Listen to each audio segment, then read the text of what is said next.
वास्तव में 13 अध्याय से लेकर, जैसा मैंने शुरू में कहा, लूक का नरेट करने वाला है किस तरीके से पौलुस और साथियों ने पूरा उस समय के नॉन वर्ल्ड में सुसमाचार लेकर गया, दूर दूर तक गया, बहुत सारे शहरों में, बहुत सारे गांवों में वचन सुनाया, पहुंचाया।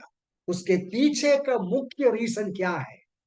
13 ऑनवर्ड्स अप टू 28 में जो भी कहानी पढ़ते हैं, जो भी घटनाएं पढ़ते हैं, उसके पीछे का सबसे मुख्य रीजन क्या है? आप बोलेंगे अंताकिया की कलीसिया है। अंताकिया की कलीसिया इतना इफेक्टिव, इतना आशीषित बनने के पीछे का रहस्य, अंताकिया की कलीसिया में able, effective, godly spiritual leaders थे। ये मैं नहीं बोलता, लूका लिखता है। लूका शुरुआत में कहता है अंताकिया की कलीसिया में फलाना फलाना लोग नेताएं थे। ये बात हमारे ध्यान में लाना चाहिए। परिवार हो, कलिसिया हो, देश हो, जैसा नेता वैसा प्रजा। जैसा घर का मालिक वैसा घर चलेगा। जैसा कलिसिया का नेतृत्व वैसा कलिसिया चलेगा। जैसा देश का नेतृत्व वैसा देश चलेगा। उसमें कोई फर्क नहीं। जैसा राजा है वैसा प्रजा रहे। जैसा प्रजा है वैसा राजा मिलता भी है। That's another thing. Book of Isaiah में एक इंटरेस्टिंग वचन है। मैं आपसे एनकरेज करता हूं, वो वचन देखिए। बुक ऑफ आयशिया चैप्टर 3, पूरा अध्याय को, एशिया के पुस्तक उसका 3 अध्याय को आप देखेगा। 3 का शुरू से लेकर जो लिख रहा, मतलब बता रहा है, अब ध्यान से पढ़ना पड़ेगा, तभी ही ये बता समझ में आएगा। मैं हिंदी में, इंग्लिश में पढ़ूंगा। Behold the Lord of hosts. Book of Isaiah, chapter 3, verse 1 onwards. Behold the Lord of hosts. सेनाओं का परमेश्वर होगा क्या करते हैं? Takes away from Jerusalem and from Judah the stock and the store, the whole supply of bread and the whole supply of water. The mighty man of war, the judge, the prophet, the diviner, the elder, the captain of 50, and the honorable man, the counselor, skillful artisan, and the expert enchanter. I will give children to be their princes. Babes shall rule over them. The people will be oppressed, everyone by another, and everyone by his neighbor. नीचे पढ़कर जाइए। अब बताइए, यहूदी लोगों के पाप के कारण परमेश्वर का दंड यहूदी लोगों के ऊपर आते हैं, और परमेश्वर अलग अलग तरीके से यहूदी लोगों को दंड देता है। ये जो पोर्शन में परमेश्वर जो यशायाह जो सूचना देता है, किस रीति से परमेश्वर यहूदियों को दंड देगा, किस रीति से है? गॉड विल टेक अवे हुम, द लीडर्स। नेतृत्व को दूर करेगा। नेतृत्व मतलब विभिन्न प्रकार के नेतृत्व करने वालों को परमेश्वर हटाएगा।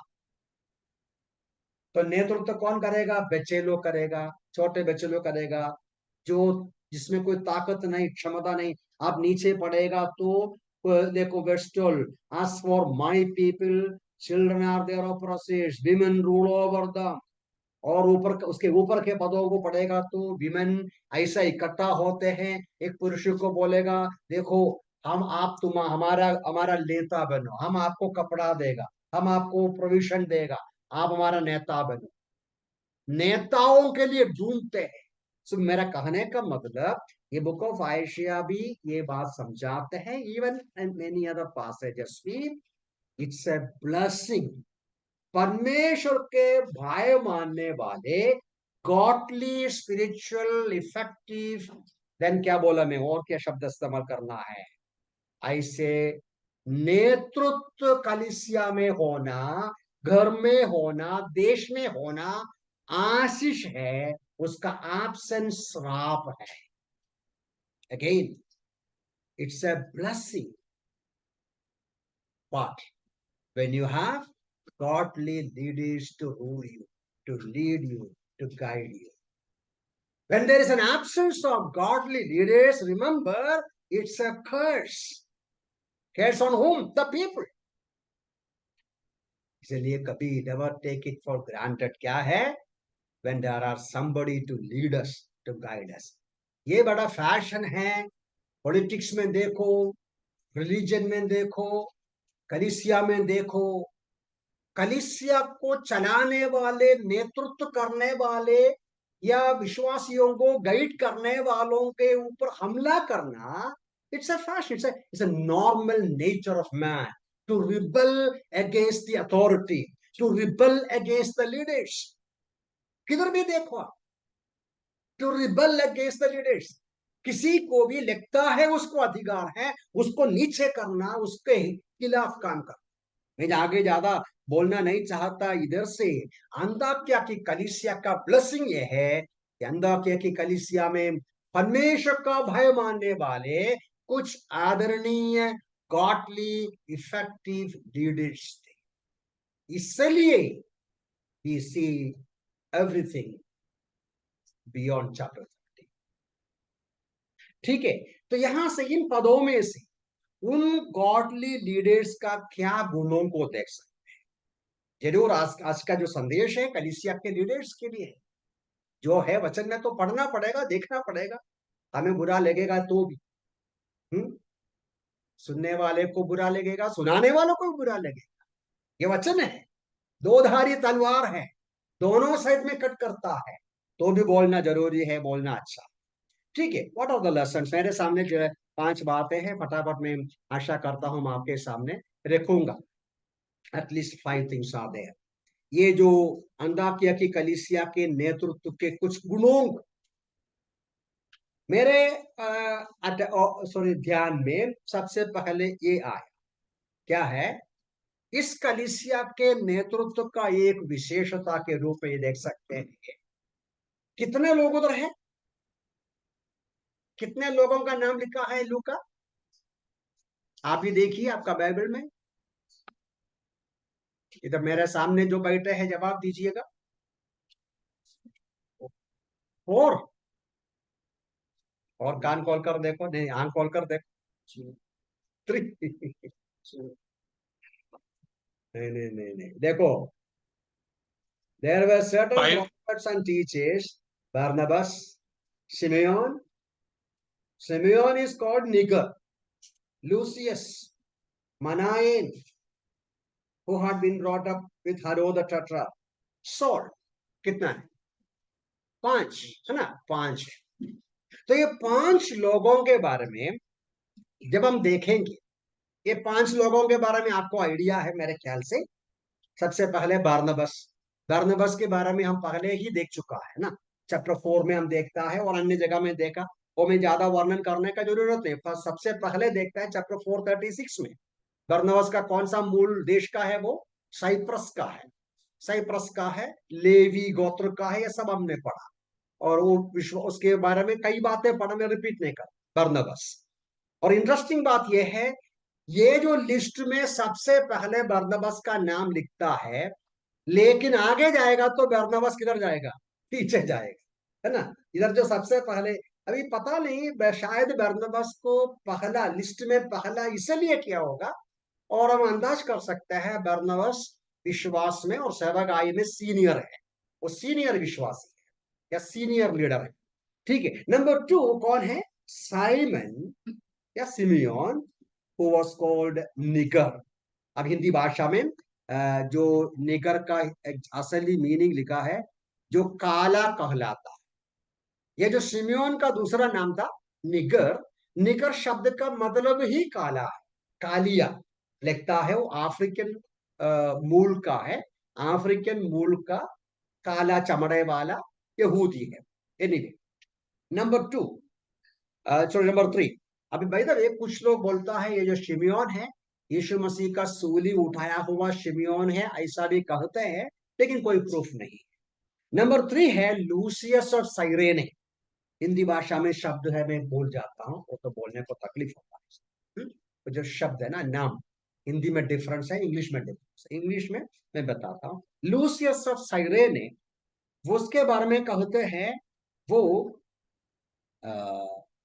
या उसके बारे में पुरेना ना सिरेन, उसके बारे में भी कुछ लोग कहते हैं वो लूका का है, लूसियस है ना।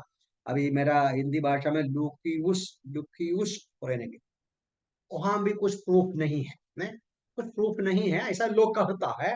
वो लूका के बारे में लिखा है, लेकिन कुछ प्रूफ नहीं है, ठीक है। लुकियुस। उसके बाद कौन है? मनाइन, मनाइन या मनहाम, मनहाम। मनायन के बारे में लिखा है, वो हेरोदा राजा के द्वारा कैसा है ब्रॉटअप। मैं वो देखता हूँ हिंदी में कैसा लिखा है।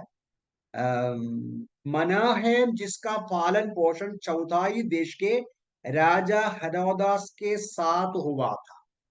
साथ हुआ मतलब वो दोनों एक ही साथ उसका पालन पोषण हुआ है, उसका भी स्टोरी अंदाज करते हैं। लेकिन वहां से हम ऐसा समझते हैं, वो जो मिस्टर है वो हाफ समरिटन, हाफ इदोमाइट था। इदोमाइट मतलब एदोमी, एदोमी था हाफ। वो हेरोदा राजा के साथ उसका पालन पोषण हुआ था। पता नहीं, शायद उसका पिताजी कुछ ऑफिस में काम किया होगा या ऑफिशियल होगा, तो इससे वजह से वो बड़े साहब के साथ, बड़े लोगों के साथ उसका पालन पोषण हुआ। एनीवे, मेरा कहने का मतलब उसका पांचवा कौन है? पांचवा कौन है? शव, और नहीं शव।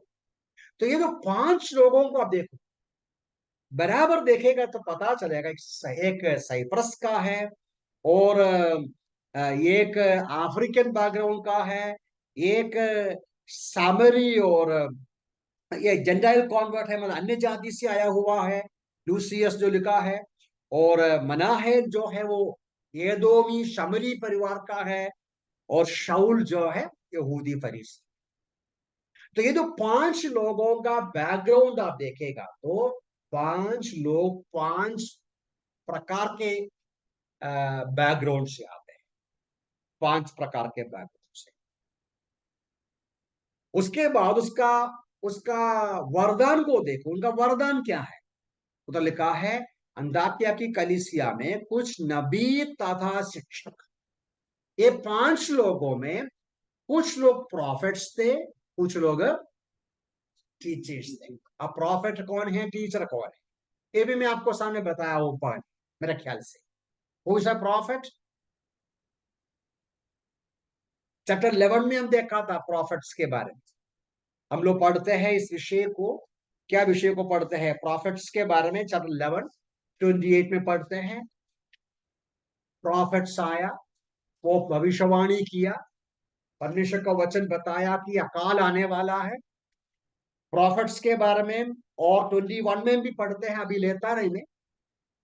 प्रॉफिट्स के बारे में और कहाँ पढ़ते हैं?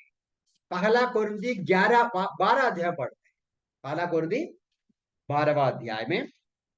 देन प्रॉफिट्स के बारे में पढ़ते हैं एफिशियंस चैप्टर 2 में और 4 में। एफिशियंस चैप्टर 2:26 में पढ़ो, वो समझने आने को आसानी पड़ेगा, मुख्य वचन है। एफिशियंस की पत्री उसका 2 अध्याय 26वां पद को देखिए। 2 अध्याय का 26 में ऐसा पढ़ते हैं, 2 अध्याय को 26 पद नहीं है ना। प्रॉफिट्स के बारे में कहा लिखा है? वर्स 20, 26 नहीं 20, ओके। प्रेरितों तथा भविष्यवक्ताओं की नींव पर, जिसके कोने का पत्थर मसीह यीशु स्वयं है, बनाए रहे हो। तो 20 पद में क्या पढ़ते हैं? प्रेरितों के बारे में क्या पढ़ते हैं, आप भी बताइएगा। समझ में नहीं आया तो ये सब कई बार हम कह चुका है, कई बार हम ये सब बातों पर आपके सामने रख चुका है। जब कभी प्रॉफिट्स के बारे में पढ़ते हैं तो ये बात मन में हमें रखना है। एफिशियन 2:20 हमें क्या समझाते हैं प्रॉफिट्स के बारे में? सुनते हो मेरी बात? हाँ, वेरी गुड, थैंक यू। ऐसा बोलना चाहिए मुंह खोलकर। क्या है? कलीसिया के निर्माण में, नींव के निर्माण में, फाउंडेशन में प्रेरितों को और भविष्यवक्ताओं को इस्तेमाल किया। कहां इस्तेमाल किया? परमेश्वर ने कलीसिया का बांध काम, उसमें फाउंडेशन का निर्माण में प्रेरितों को और भविष्यवक्ताओं को, भविष्यवक्ता मतलब नबी, प्रॉफिट्स, तो apostles and profits were used, क्या है, कलीसिया के निर्माण या building up of the church, in the building up of the foundation, foundational में इस्तेमाल किया। अब आगे आइए और एक वचन इफिसियों की पत्री में 4:11 देखिए, वहां हम पढ़ते हैं, वहां भी हम इस बात को पढ़ता है 4:11, उसने कुछ को प्रेरित, कुछ को भविष्यवक्ता, कुछ को सुसमाचार प्रचारक, कुछ को पास्टर और कुछ को शिक्षक नियुक्त करके दे दिया। एक्सप्लेन करने के पहले, तो भविष्यवक्ता का काम क्या है? इधर भी वही पढ़ता है, प्रेरितों और भविष्यवक्ताओं को दिया। चैप्टर 4 में कहने का मतलब, जी उठकर स्वर्ग में गया हुआ प्रभु यीशु मसीह कलीसिया को वरदान पाया हुआ लोगों को दिया, गिफ्टेड मैन। उसमें अपोस्टल्स हैं, प्रॉफिट्स हैं। हम प्रॉफिट्स की बात अभी कह रहा है। मेरा आपसे सवाल यह है, एक प्रॉफिट का काम क्या है उन दिनों में? प्रॉफिट का काम यह है, आज का जैसा बाइबल या नया नियम पूरा नहीं हुआ, एक पर्टिकुलर ओकेशन में, एक पर्टिकुलर कॉन्टेक्स्ट में परमेश्वर का संदेश प्राप्त करके लोगों तक पहुंचाने के लिए विशेष वरदान पाया हुआ लोग है कौन? प्रॉफिट्स। सो ये ध्यान से सुनिए और मैं फिर से बोलता हूं, a prophet in the new Testament is such a person who got a special ability by the Spirit of God to receive the word of God and to communicate it to the people forcefully and effectively. ठीक है? क्योंकि उस समय नया नियम पूरा नहीं हुआ था। ये बात मैं पहले भी कह चुका हूं कई बार, वचन में बाइबल के अनुसार प्रॉफिट है परमेश्वर का स्पोक्स पर्सन, परमेश्वर के लिए परमेश्वर का संदेश लेकर लोगों तक पहुंचाता, एक प्रॉफिट। उसमें कभी कभी भविष्य की बातें होगा, कभी कभी वर्तमान काल की बातें। प्रेरितों को परमेश्वर ने डॉक्ट्रिन सिखाने के लिए हेल्प, मतलब सिद्धांत सिखाया। प्रॉफिट्स को अलग अलग अवसर पर, ओकेशंस के अनुसार, प्रैक्टिकल इश्यूज के सामने परमेश्वर का वचन पहुंचाने के लिए इस्तेमाल किया। टीचर कौन है? अभी हम यहाँ एक्ट्स चैप्टर 13 में अंताकिया की कलीसिया के नेतृत्व 5 लोग, इन 5 लोगों में कुछ लोग प्रॉफिट्स थे, कुछ लोग टीचर्स थे। Who is a profit? मैंने आपको समझाया। Who is a teacher? Teacher वो है प्रकाशित किया हुआ वचन के आधार पर लोगों को उस वचन सरल तरीके से समझाने वाला है टीचर। वो काम अभी कौन कर रहा है? ये महाराज कर रहा है ना, टीचर। टीचर का काम वही है। प्रॉफिट वो एक डिक्लेरेशन है, प्रॉफिट का मिनिस्ट्री एक डिक्लेरेशन है, डिक्लेरेशन ऑफ गॉड्स वर्ड, दस सेज द लॉर्ड। एक टीचर है रिवील्ड वर्ड ऑफ गॉड, परमेश्वर का वचन सरल तरीके से सुनने वालों को समझाने के तरीके से, सरल भाषा में सरल तरीके से बोलकर समझाने वाला है कौन? टीचर। तो मैंने ऑलरेडी बताया इफिशियंस 2:26-20 के अनुसार प्रेरितों को फाउंडेशन में इस्तेमाल किया और प्रॉफिट्स को भी फाउंडेशन में इस्तेमाल किया। अभी वापस आइए 4:11 में आइए। अब 4:11 में उसने कुछ को प्रेरित, कुछ को भविष्यवक्ता, ये दोनों प्रकार के लोग आज कलीसिया में नहीं है। समझ में आया? अब हमारा विषय प्रोफेसी और प्रॉफिट नहीं, एक्चुअली स्टेट, इसलिए मैं एलैबोरेट नहीं कर सकता। ऐसा करना है तो 2 घंटे का स्टडी करना पड़ेगा। लेकिन इतना मन में समझना चाहिए, क्योंकि आज ऐसे लोग क्लेम करेगा हम प्रॉफिट है, प्रॉफिट है। According to the new testament today there is no profits.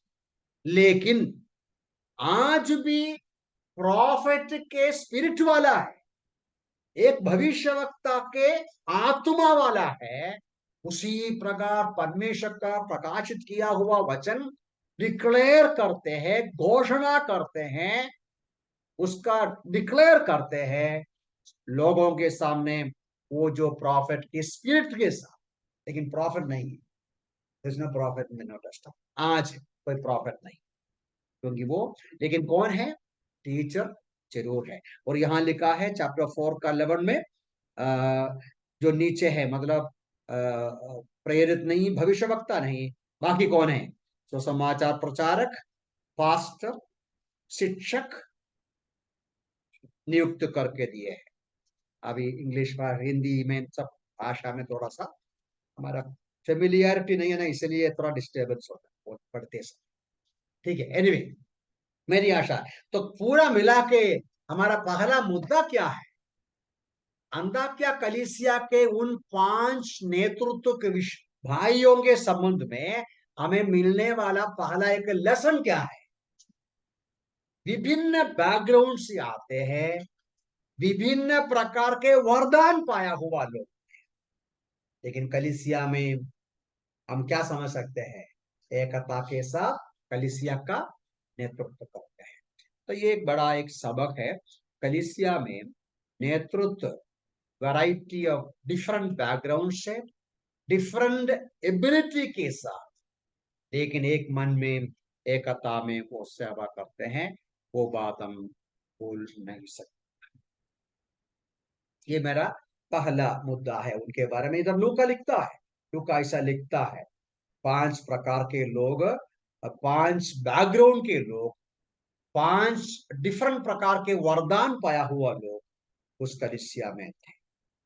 अब इसके बारे में हमें 2 शब्द और बोलना अच्छा है। हम सब समझते हैं तो भी नया नियम में जो आजकल कुछ ऐसा, कई चर्चेस में एक व्यक्ति कलीसिया का नेतृत्व चला, द फास्टर, द प्रीस्ट। ये बाइबल के अनुसार, न्यू टेस्टामेंट के अनुसार सही नहीं है। समझ में आया? इधर 5 लोगों का नाम लिखा है ना, 5। जब हम लोग फिलिपियों की पत्री और ऐसा अलग अलग पासेजेस को पढ़ते समय, पौलुस चिट्ठी लिखते समय, to the elders and deacons, to the elders and deacons, प्राचीनों और सेवकों। तो नया नियम के कलीसियाओं में एक से ज्यादा नेतृत्व में काम करते थे, क्योंकि एक कलीसिया में कभी भी एक व्यक्ति को हर प्रकार का वरदान नहीं है। इसलिए वचन के अनुसार पवित्र आत्मा अलग अलग लोगों को कलीसिया में नेतृत्व करने को खड़ा करते हैं। उन अलग अलग लोगों की सेवकाई कलीसिया में जरूरी है, क्योंकि अलग अलग लोगों का जानकारी अलग है, वरदान अलग है। लेकिन दुख की बात है, बहुत सारी ऐसा कलीसियाएं हैं, चर्चेस हैं, वन मान चला, ये रॉन्ग है। कोई भी कलीसिया, one pastor, one priest, one individual कलीसिया को चलाना, दैट इज एब्सोल्युटली रॉन्ग नया नियम के अनुसार। उतना बोल के मैं छोड़ देता हूं। What is the second thing? वो सेकंड थिंग 25वां पद से मैं लेता। कौन सा 25? 12 का 25। 12 का 25 में पढ़ते हैं, बरनबास और शाऊल जब अपनी सेवा कार्य पूर्ण कर चुका तो यरूशलेम से लौटे। अब ये बात हम 11वां अध्याय का अंतिम में पढ़ा था। आपको याद होगा 11वां अध्याय का अंतिम में यरूशलेम में जब अकाल हुआ तो अंताकिया से वहां की कलीसिया के विश्वासी लोग कुछ मदद भेजा यरूशलेम में, है ना, यरूशलेम में भेजा, और वहां एल्डर्स के पास सब दिया और वे वापस आया। लूका लिखता है, हमें नहीं मालूम 12वां अध्याय की घटनाएं वो क्या है। 12वां अध्याय की घटना क्या है? जेम्स को मार डालते हैं, पतरस को जेल में डालते हैं, वो सारी घटनाएं होते समय शाऊल और बरनबास यरूशलेम में था या नहीं, हमें नहीं मालूम। लेकिन यहां इतना ही लिखा है, बरनबास और शाऊल यरूशलेम में अपनी सेवा पूरा करके अंताकिया में वापस आया। अब वापस आते समय हम उधर पढ़ते हैं, उनके साथ एक यंग मैन को भी लेके। कौन है यंग मैन? यूहन्ना को भी, जो मरकुस कहलाता है ना, जो मरकुस कहलाता है। When they had fulfilled their ministry, and they also took with them John, whose surname was Mark. मैं आपसे पूछता हूं, यरूशलेम से मार्क या यूहन्ना, जॉन मार्क हम बोलते हैं, जॉन मार्क क्यों अंदोकिया में इनके साथ गया? क्या कारण होगा? आप इधर है ना, मेरे सामने है, आप सुनते हो, ठीक है। माय प्रिय। क्वेश्चन ये है, देखो आज का जैसा एक टैक्सी पकड़ के जाना ऐसा नहीं है ना। आज आप किधर भी गया, एक ऑटो में गया, ऑटो में वापस आ सकता है, या टैक्सी लेकर गया, टैक्सी में 1 घंटे में 2 घंटे में आ सकते हैं। ये तो बहुत दूर है। ये जो यंग मैन यरूशलेम से अंताकिया तक, एक डिफरेंट नेशन कंट्री में, शाऊल और बरनबास के साथ जाता है, क्यों? उसमें कई कारण जरूर है। जब आप पढ़ेंगे बुक ऑफ कोलोशियन चैप्टर 4 वर्स 10, उस पद को पढ़ते समय हम पढ़ते हैं, जॉन मार्क एक्चुअली कौन है? बरनबास का बहन का बेटा है, रिलेशन है। लेकिन मुझे लगता है केवल रिलेशन के कारण आया। दो मुख्य रीजन ये हो सकता है, बरनबास और शाऊल यरूशलेम में गवाही दिया होगा, अंताकिया की कलीसिया के बारे में बोला होगा, अंताकिया की सेवागाई के बारे में बोला होगा, इस यंग मैन को एनकरेज किया होगा, तुम भी आ जाओ, सेवा करेंगे, अंताकिया में जाकर वहां के कलीसिया को मदद करेंगे, मुझे लगता है।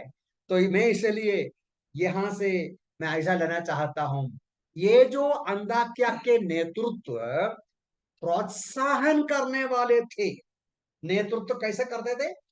प्रोत्साहन, एनकरेजिंग करने वाले। एनकरेज करने वाला प्रोत्साहन है ना, encourages. They were encourages, encourage करने वाले। वो भी मैं ज्यादा वर्णन नहीं करता, शायद हम कुछ महीने पहले एनकरेजमेंट के ऊपर, एनकरेज करने के बारे में सब अध्ययन कर चुका है। लेकिन एक सबक और हमें 25वां पद देता है। ये जो अंताकिया की कलीसिया के नेतृत्व, मतलब शाऊल और बरनबास एनकरेज किया, उतना नहीं, वो एनकरेज करते समय उनको छोड़ने वाला परिवार भी होना चाहिए ना। ये कौन सा परिवार के हैं? जॉन मार्क का घर में, हम चैप्टर 12 पढ़कर देखिए, पढ़ा है ऑलरेडी, हमें मालूम पड़ता है जॉन मार्क का घर में कलीसिया इकट्ठा होकर प्रार्थना कर। यहां से एक महत्वपूर्ण सबक ले रखना मैं आपके सामने रखने को चाहता हूं। तो जॉन मार्क यंग मैन बरनबास और शाऊल के साथ अंदोकिया जाने के पीछे कई कारण है। उनका प्रोत्साहन जरूर है, अंताकिया की सेवागाई के बारे में ये लोग बोला हो, लेकिन ये जो लड़के के अंदर प्रभु की सेवा के बारे में, कलीसिया के बारे में, यीशु मसीह का सुसमाचार सुनाने के बारे में इच्छा कहां से आया? वो घर में माहौल ऐसा था, वो घर का माहौल ऐसा था। घर का माहौल क्या है? विश्वासी लोग आते हैं, प्रार्थना करते हैं, स्वाभाविक रूप से गाना गाएंगे, खाना खाएंगे, पानी पिएंगे, प्रार्थना करेंगे, गीत गाएंगे, वचन सुनाएंगे। ऐसा एक आत्मिक भवन था। वो आत्मिक भवन में पालन पोषण किया हुआ या पालन पोषण पाया हुआ लड़का, उनके अंदर एक आत्मिक भूख और प्यास आया। देखिए, मैं आपको इतना ही बोलकर आगे बढ़ूंगा, ऐसा माँ बाप को हम देखता है, दुखी है बच्चों के बारे में। हमारा बच्चा सुधरता नहीं है, हमारा बच्चे के अंदर आत्मिक इच्छा नहीं है, हमारे बच्चे को आत्मिक प्रकार का बोझ नहीं है। मुख्य रीजन ये हो सकता क्या है, उनको जिस तरीके से पालन पोषण किया वो इतना सही नहीं था। अब बड़ा होने के बाद हम चिंता करता है, इससे अच्छा है बचपन में ही हमारे घर में बच्चे देखने दो। प्रभु के लोग आते हैं, प्रभु के लोग बैठते हैं, प्रभु के लोग गाना गाते हैं, प्रभु के लोग प्रार्थना करते हैं। ये जो घर के अंदर एक आत्मिक वातावरण, वो बच्चा देखकर बढ़ेंगे, वो बच्चे के ऊपर आप थोड़ा भरोसा ज्यादा कर सकते। यदि आपको शक है तो बाद में आप मुझसे पूछ सकते हैं। मुझे वो पढ़ा, मुझे बहुत ही अच्छा लगा। मतलब आई वॉज सो एनकरेज्ड।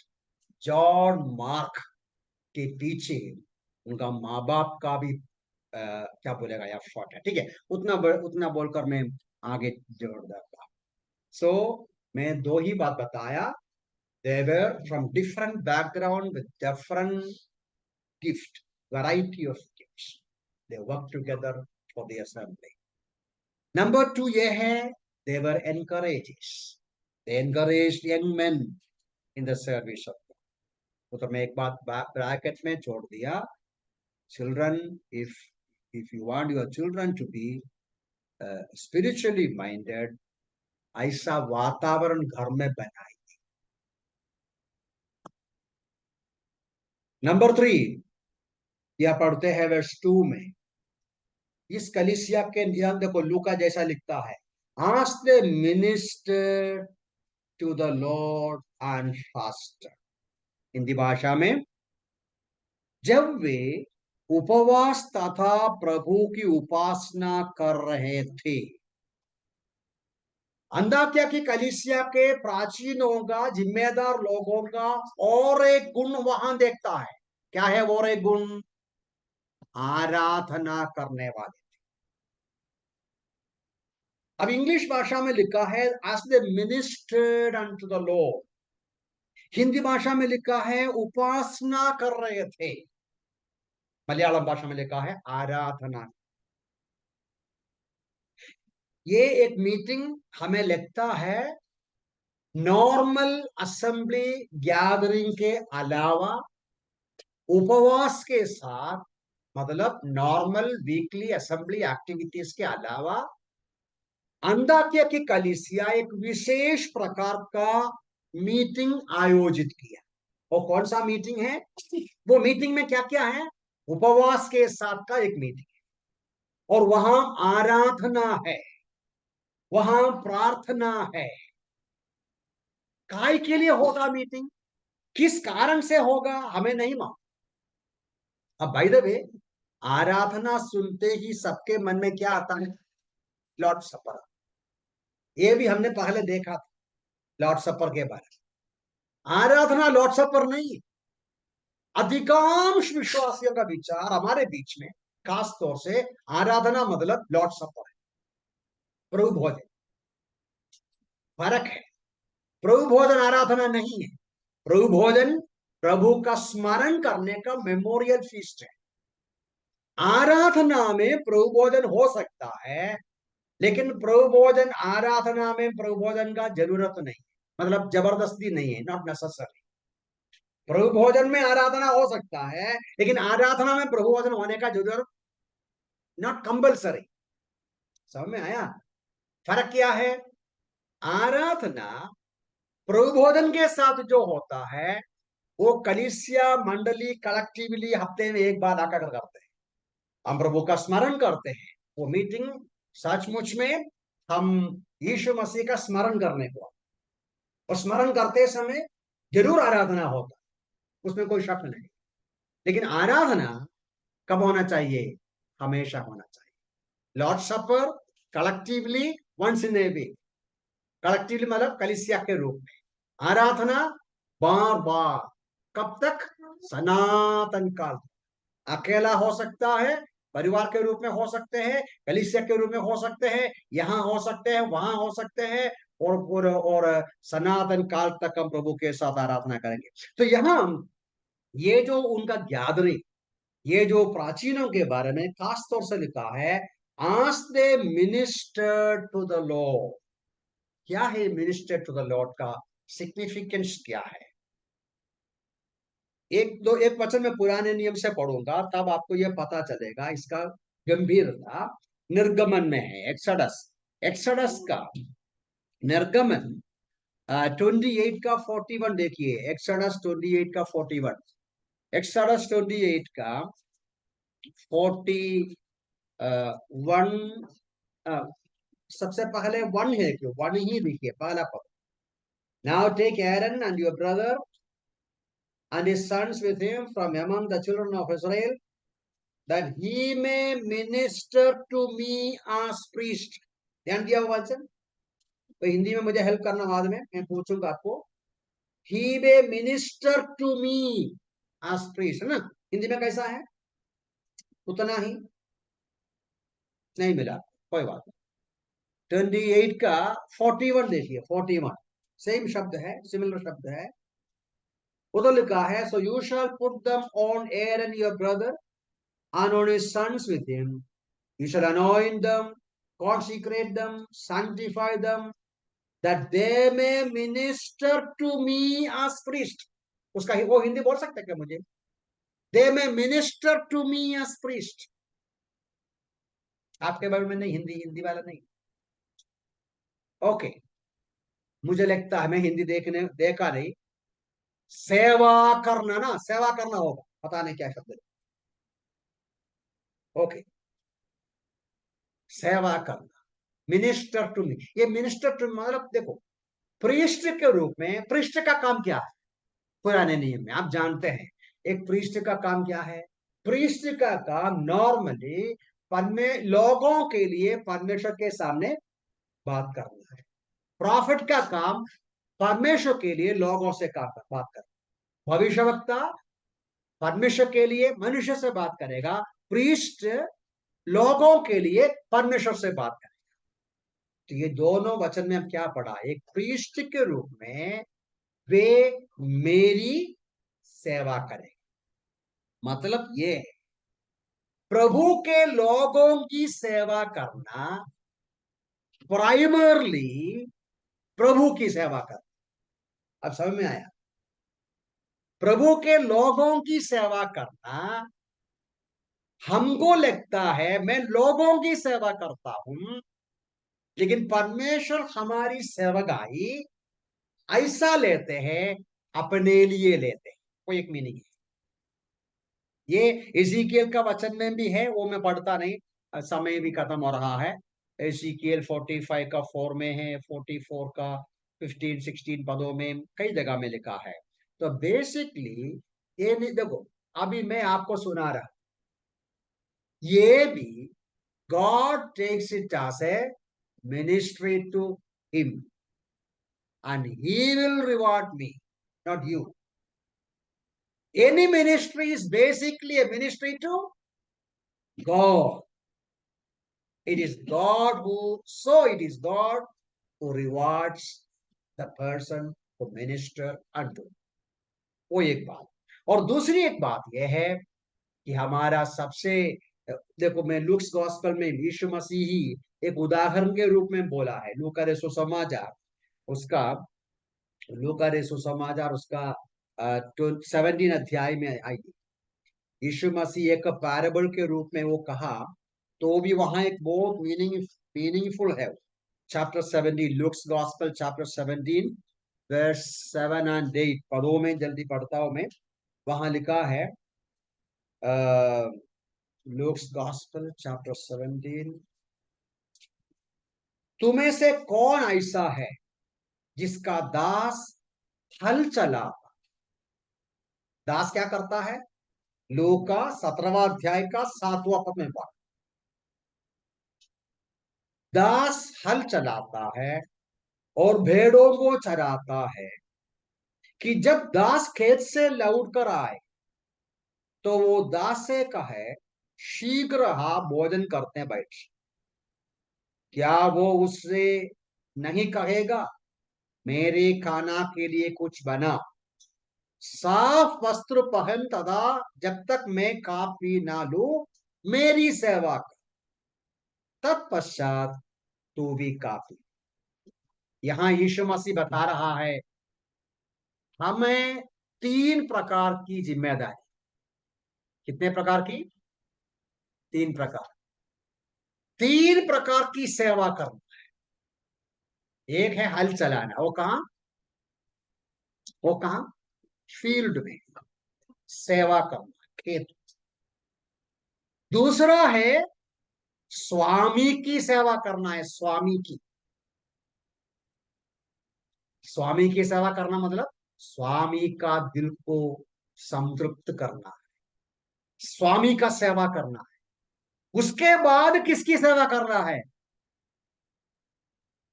नहीं, गहराई से बाद में अध्ययन कीजिए, ये वही बड़ा एक टॉपिक है। मुझे याद होता है करीबन 30 साल, 30 नहीं, 85, 86 सभी में। कितना साल हो गया? 30 साल नहीं, 40 साल। 85 बोलेगा तो क्या करें? अभी आप प्रभु का दास चार्ली जॉन इस पासेज के ऊपर एक हफ्ता सिखाया, गोरखपुर में। एक हफ्ता सिखाया, ministry in the field, ministry unto the master, ministry unto myself. एक विश्वासी का, एक प्रभु का दास का तीन प्रकार की जिम्मेदारी के रूप में एक हफ्ता सिखाया।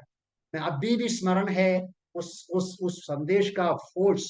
85 में था मेरे ख्याल से। बहुत पावरफुल मैसेज, तो बहुत पावरफुल संदेश था। तो मेरा कहने का मतलब ये है कि हमें एक बड़ी एक सेवकाई है। क्या है वो?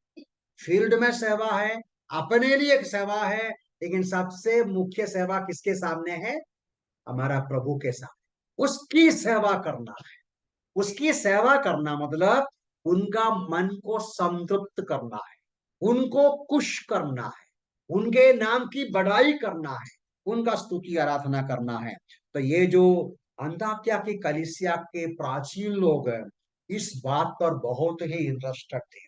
दे वर वर्शिपर्स। तो वे विभिन्न प्रकार के बैकग्राउंड से वरदान के साथ एकता में सेवा किया, वो प्रोत्साहन दिया अन्य लोगों को, और प्रभु की सेवा किया, प्रभु का उपासना किया। ये बात हम देखता है। अभी हमारे सामने थोड़ा समय है, जल्दी दो बातें और बताऊंगा, आप जल्दी बता। नंबर 4 है, और भी बहुत महत्वपूर्ण एक बात है, वर्स 2 में उधर पढ़ते हैं। क्या पढ़ता हम लोग? मैं हिंदी भाषा में पढ़ूंगा आपके लिए। 13वां अध्याय का 2 पद। जब वे उपवास तथा प्रभु की उपासना कर रहे थे, पवित्र आत्मा ने पवित्र आत्मा ने कहा। कलीसिया के उन प्राचीनों के बारे में और एक विशेषता ये है, पवित्र आत्मा की आवाज को सुनने के लिए वे सेंसिटिव थे। उनका कान खुला था। They were sensitive to the voice of the spirit of God. अब यहां सवाल यह है, पवित्र आत्मा कैसा बोला होगा? तो लिखा ना, पवित्र आत्मा बोला, कैसा बोला होगा? पवित्र आत्मा ने कहा, कैसा कहा होगा? हम अंदाज कर सकते हैं, जैसा मैंने ऑलरेडी बताया, प्रॉफेट का काम है परमेश्वर से संदेश लेना और लोगों तक पहुंचाना। तो यहां कोई भी जो प्रीचर है, सॉरी, प्रॉफिट है या नबी है, उन नबियों में से कोई भी एक परमेश्वर से संदेश पाए और लोगों को बोला, परमेश्वर यूं कहता है। क्या कहता है? मेरी सेवागाई के लिए मैं शाऊल और बरनबास को अलग किया है, आप लोग उसको क्या करना? भेज देना, आप लोग उसको छोड़ देना उस सेवागाई के। तो पवित्र आत्मा की आवाज को सुनने के लिए वे सेंसिटिव थे। ये सब बहुत महत्वपूर्ण सबक उधर और भी ज्यादा है, मैं एक्सप्लेन नहीं करता, उतना आगे बढ़ता हूं। अभी एक बात और उधर बोलना चाहिए, मैं शुरू में इन बिटवीन बोलने को था, लेकिन कैसा भी स्किप हो गया। लगता है इनका ये स्पेशल गैदरिंग है, मैंने बताया ना स्पेशल गैदरिंग है। वो स्पेशल गैदरिंग के पीछे का रहस्य क्या हो सकता है, what was the particular reason, we do not know, लेकिन हम अंदाज कर सकते हैं। मैंने बताया ये एक नॉर्मल असेंबली प्रोग्राम नहीं, एक विशेष प्रकार का प्रयोग, फास्टिंग के साथ, उपवास के साथ। क्यों उपवास? खाना पीने का परेशानी ना हो, बराबर 4-5 घंटा उधर बैठ के प्रार्थना कर सकते हैं, गीत गा सकते हैं, तो किसी भी प्रकार का रुकावट नहीं आएगा। रुकावट के बिना प्रार्थना, आराधना, उपासना कर उनका उनका मुख्य मुद्दा क्या था? स्पेशल उपवास की प्रार्थना मुद्दा के साथ होता है, इधर लिखा नहीं, लेकिन उसका परिणाम, उसका जो रिजल्ट होता है, रिजल्ट को देखकर हम समझ सकते हैं। लगता है अंताक्या की कलीसिया के विश्वासियों को, प्राचीनों के अंदर ये बोझ था। क्या बोझ था? सुसमाचार और देश तक पहुंचाना है, लेकिन कैसा करना है, क्या करना है, उसको मालूम नहीं था। यूरोप में, मतलब अन्य जातियों के बीच में प्रभु का वचन लेके जाना है, ये बोझ उसको था। लेकिन वो कुछ निर्णय नहीं किया, वो कुछ स्टेप नहीं लिया, वो कुछ भी कार्य नहीं किया। प्रभु से पूछ रहा था, प्रभु के सामने प्रार्थना कर रहा था कि हमें वो करना है, कैसा करना है। इसका परिणाम स्वरूप में पवित्र आत्मा बोला, मैंने फलाना फलाना व्यक्ति, कौन है वो? शाऊल और बरनबास को चुना है उस सेवकाई के लिए, उनको आप अलग करके भेजो। तो पवित्र आत्मा के आवाज को सुनना है तो हमेशा क्या करना चाहिए मालूम है? हमेशा मिला हुआ जानकारी के आधार पर उत्साह के साथ हम एक्टिव रहना जरूरी है। ठीक है, आगे बढ़ता हूं। पांचवा हमें समझ में आता है वर्ष 3 में, ये जो प्राचीन लोग क्या किया, जब वे उपवास तथा प्रार्थना कर चुके तो उन पर हाथ रखकर उन्हें भेज दिया। मुझे लगता नहीं जो विशेष प्रकार का आराधना, प्रार्थना, उपवास का सभा हो रहा था उसी मीटिंग के अंत में भेजा, ऐसा नहीं। आत्मा ने सुनाया तो वो लोग और एक मीटिंग फिक्स किया, और एक मीटिंग स्पेशल प्रार्थना और उपवास का मीटिंग फिक्स करके उस मीटिंग में वे शाऊल और बरनबास के ऊपर हाथ रखकर उनको प्रार्थना करके वो मिशनरी जर्नी के लिए, सेवागाई के लिए उनको हाथ इसलिए रखा कि उनके साथ उनका संगति, उनका आइडेंटिफिकेशन। ब्रदर, हम आपके साथ मन में है, आत्मा में है, हम लोग आपके लिए प्रार्थना करेगा, ये सब बोलकर उनके लिए प्रार्थना करके उनको भेजा। हम पढ़ते हैं आगे, बात को पढ़ेंगे कि शाऊल के साथ बरनबास है और ये जॉन मार्क भी, तीनों ऐसा सफर करना शुरू। मैं तो बंद करना चाहता हूँ। तो ये जो अंताकिया की कलीसिया का सफलता के पीछे मैं ये बात को एम्फसाइज कर रहा था, नेतृत्व का विषय। नेतृत्व कलीसिया में इसलिए हमें प्रार्थना करना है। क्या प्रार्थना करना है?